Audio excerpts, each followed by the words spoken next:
বিশ্বাস পরমং যতি নির্ভাণং পরমং সুখয়তি।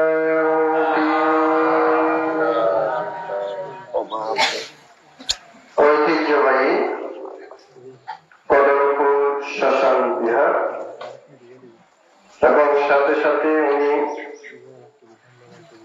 বাংলাদেশের মধ্যে বিশেষ করে চট্টগ্রাম মহানগরী নবপল্লী বিহার কামালগঞ্জের যিনি উপাসক হিসাবে ছিলেন এবং ওনাকে সম্মান সূচক শ্রেষ্ঠ উপাসক উপাধিতে ভূষিত করা হয়েছে।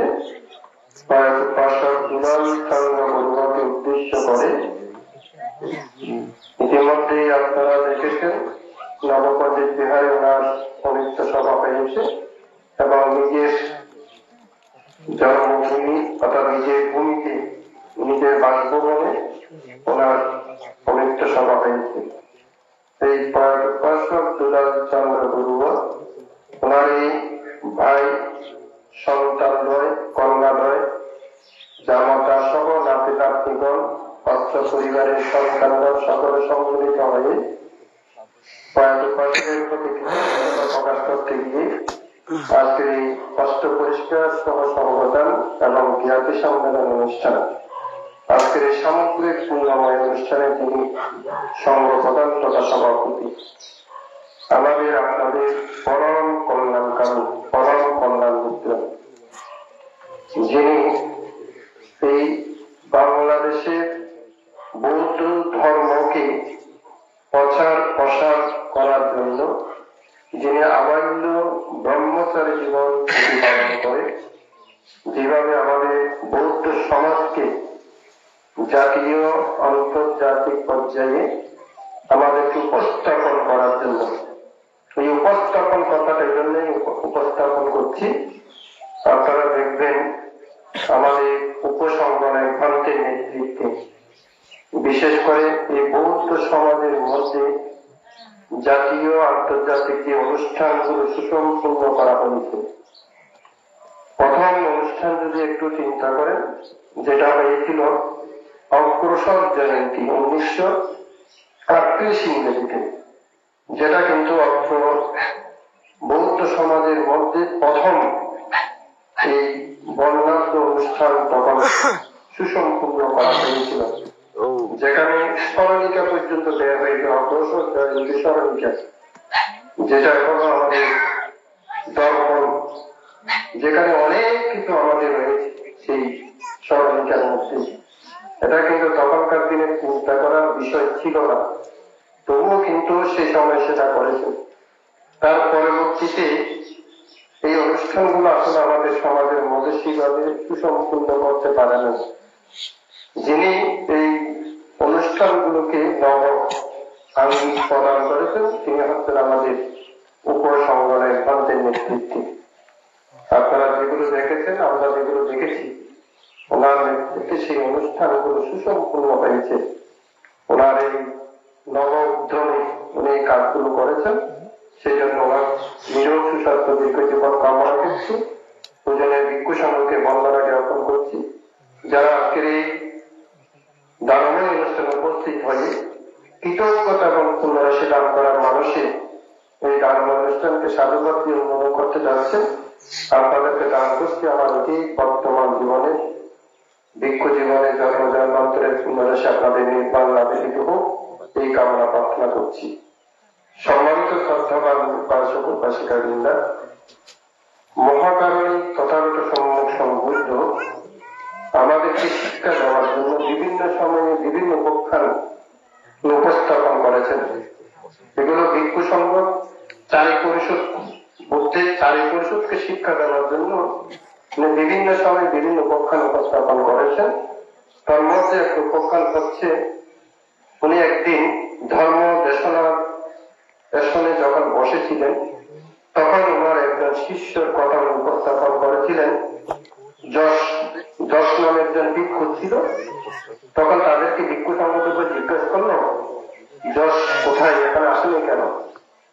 তখন ভিক্ষু সংঘরা বলেছিল, মহাকামিক বুদ্ধ যশস্বীরে কুষ্ঠরোগ উৎপন্ন হয়েছে, তার সারা শরীরে পোস্কা পড়ে গেছে, সেখান থেকে দুর্গন্ধ বের হচ্ছে শরীর থেকে, সেই পোস্কার কারণে দুর্গন্ধ বের হচ্ছে। তাকে একটা বদ্ধ ঘরের মধ্যে আবদ্ধ করে রাখা হয়েছে। এখন বুদ্ধ যখন এই কথাটা শুনলেন, তখন নিজেকে অত্যন্ত ব্যথিত অনুভব করলেন। আমার একজন শিষ্য, আমার একজন পুত্র অসুস্থ হয়ে রোগাগ্রস্ত হয়ে কষ্ট পাচ্ছে, সেটা তাকে কেউ সেবা করছে না। এই দৃশ্যটা যখন শুনলেন, তখন বুদ্ধ ভিক্ষুদেরকে ডেকে বললেন, তোমরা গরম জল সংগ্রহ করে নিয়ে আসো।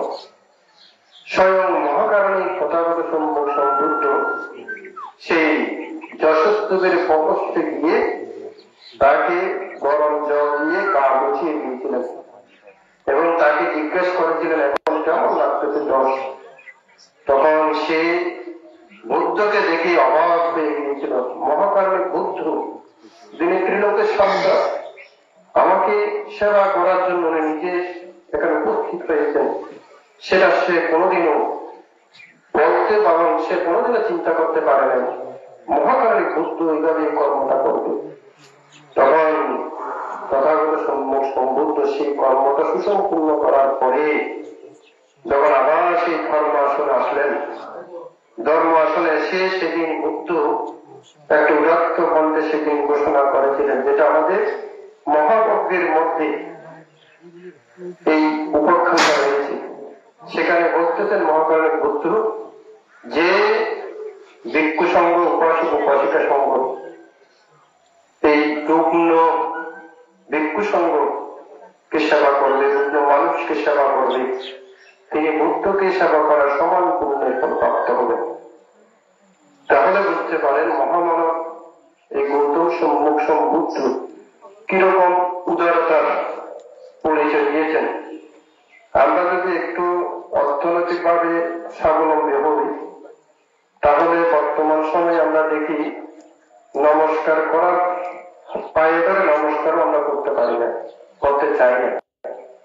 যেহেতু আমি অর্থনৈতিক ভাবে স্বাবলম্বী, ধনী হিসাবে নিজেকে আত্মপ্রকাশ করি, গৌরবান্বিত বোধ করি। এবং দেখা যায় অনেকেই শিক্ষা দীক্ষা একটু উন্নত হলে, একটু মাস্টার ডিগ্রি পাস করলে, তখন ওই বয়োজ্যেষ্ঠদেরকে, মুরব্বীদেরকে সম্মান করতে চাই না। এগুলো কিন্তু আমাদের বর্তমান সমাজ প্রেক্ষাপটে আমরা বারবার বিভিন্ন সময় সেটা দেখি। সেই কারণে মহাকারণী তথাগত সম্মুখ বুদ্ধের জীবন আমাদেরকে পাঠ করতে হবে। যেহেতু মানব হিসাবে আমাদের মানবীয় গুণাবলী থাকতে হবে। যেভাবে উনি একজন সম্মুখ বুদ্ধ হয়েও একজন একেবারে ছোট ভিক্ষু, ওনাকে সেবা করতে গিয়েছেন, এটা চারটিখানে কথা নয়। তাই সম্মানিত শ্রদ্ধাবান উপাসক উপাসিকা, এই সেবাজনিত কর্মটা আমরা দেখেছি 2019 সালে যখন করোনা, যখন আক্রান্ত হয়ে মানুষ দিক বিদিক ছুটছে, মানুষ মৃত্যুবরণ করছে, কাউকে কেউ দেখছে না, এই দৃশ্যটা আমরা দেখেছি।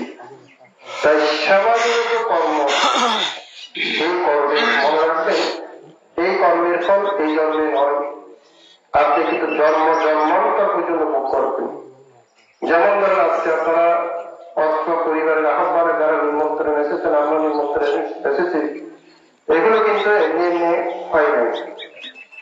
আপনারা যারা নিমন্ত্রণ খাচ্ছেন, এগুলো কিন্তু অতীত জন্মের কুশল কর্মের ফল, যেগুলো মৃগার শেষ থেকে আমাদের বিশাখা বলেছিলেন, বাসি খাবার খাচ্ছেন, অর্থাৎ অতীত জন্মের কুশল কর্ম করেছেন, সেই কর্মের ফলটা ভোগ করছেন, নতুন কুশল কর্ম সম্পাদন করছেন না, যার কারণে উনি অতীত জন্মের কৃতকর্মের কারণে সে পুণ্যের ফলটা ভোগ করছেন। আমরা কিন্তু এই পুণ্যের ফলটা ভোগ করছি, আমাদেরকেও নতুন কর্ম সৃষ্টি করতে হবে। এখন বর্তমান সমাজ প্রেক্ষাপট আমরা দেখি, একটা বাড়িতে যখন সংবোধন করা হয়, তখন আয়োজনের দিক থেকে যদি আপনি চিন্তা করেন, তাদেরকে জিজ্ঞেস করেন আপনার আয়োজন কত, তখন বলবেন 300, 200, 400, 500, কিন্তু উপস্থিতি দেখবেন সেখানে একেবারেই নগণ্য। কিন্তু এই জিনিসগুলো কিন্তু আমরা অনুধাবন করতে পারি। আমরা মনে করছি তারা কর্মটা করছে সে কারণে আমাদেরকে নিমন্ত্রণ করছে। আসলে নিমন্ত্রণটাও আমাদের অতীত জন্মের একটা কুশল কর্মের ফল। আমরা সেই অনুষ্ঠানে যাচ্ছি, গিয়ে যদি আমরা পূর্ণ কর্মটা সম্পাদন করি, এটা আমরা নতুন কুশল কর্ম সম্পাদন করাচ্ছি। এই জিনিসটা কিন্তু আমরা অনেকেই বুঝতে চাই না। তাই সম্মানিত শ্রদ্ধাবান উপাসক উপাসিকাবৃন্দ, সেই উপাসক দুলাল চন্দ্র বড়ুয়া, উনি আমাদের এই পুণ্যরাশি যদি অপক্রমণ হয়ে থাকে, অর্থ পরিবারের যারা জ্ঞাতিগণ মৃত্যুবরণ করেছেন তারাও যদি আমাদের এই পুণ্যরাশি অপক্রমণ হয়ে থাকে, আমাদের আপনাদের সকলের এই সঞ্চিত পুণ্যরাশি ওনারা প্রাপ্ত হয়ে সুখী হোক। এবং অর্থ পরিবারের সন্তানগণ যারা প্রবাসে আছেন তাদের সুস্বাস্থ্য নিরোগ দীর্ঘ জীবন কামনা করছি। যারা আয়োজক এখানে বিভিন্ন ভাবে এই অনুষ্ঠানকে সুসম্পন্ন করার জন্য সহযোগিতা করেছেন, তাদের সকলের এই নির্ভর সুখ কামনা করে পুনর্বার পূজনের ভিক্ষু সংঘকে বন্দনা জ্ঞাপন করে আপনাদেরকে মৈত্রীময় শুভেচ্ছা এবং আশীর্বাদ জ্ঞাপন করে আমরা সংক্ষিপ্ত